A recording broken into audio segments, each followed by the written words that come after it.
401, 401.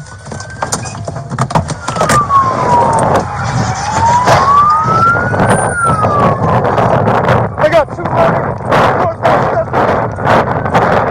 Get down, get down.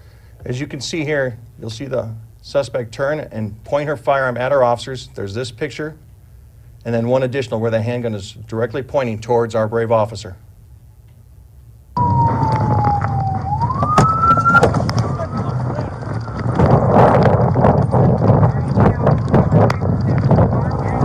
Gun! Drop it, drop it, drop it! Drop it, gun! Drop the gun! Drop the gun! Hey, hold! You can see how she's running with the handgun in her hand while the officer tries to de-escalate by giving her commands to drop it. You can also see over here the handgun is still in her hand as she points it at her officer, and it slowly falls out of her hands after. There's a picture of the handgun that she's running with. Here's the picture of her pointing the handgun at our officer. And there's a picture of it still in her hand from his point of view. And that's the picture of the firearm as it fell to the ground. So actually, do me a favor, go back to the, one more slide, one more. That one right there. I'd like everyone to take notice to that slide for a particular reason. Zoom back out to the normal of what it was.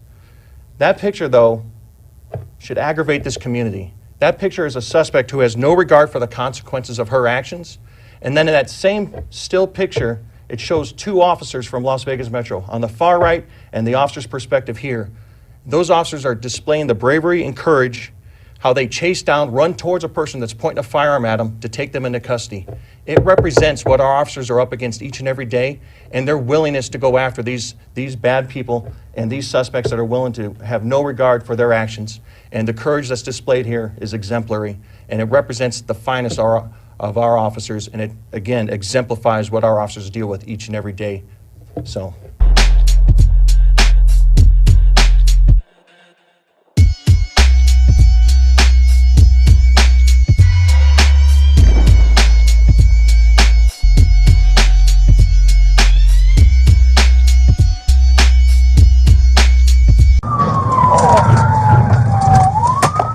Four one.